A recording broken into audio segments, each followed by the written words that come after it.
পাম্পে গেলেও তেল নাই, দোকানেও তেল নাই, তো আমরা কোথায় যাব?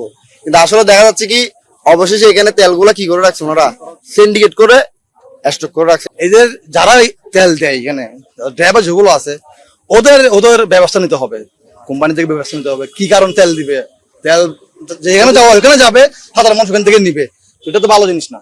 এরা গাড়ি দেয়, যত গাড়ি আছে গাড়ির পদ্মা মেঘনা যত গাড়ি আছে এরা দিয়ে যায় এদেরকে, এরা আসলে রাখিনি, অবৈধ, এটাই অবৈধ। এখন এদের তো দোষ নাই, দোষটা হচ্ছে আপনার বাউসারের, মেঘনা পদ্মা যেটা যে ওখান থেকে আসে তেলগুলা, ওখান থেকে না আসলে তো এরা পাবে না। যেমন আমি বাইক চালাই, আমি অকটেন পাই না, বাইক বারও করতে পারি না তেলের লাই। অভিযান হইতো না এখানে, আমি অনেকবার দিছি, ভিডিও ফুটেজ আছে আমার কাছে, আমি অনেকবার দিছি, কিন্তু এটা কোনো সফল হয় না।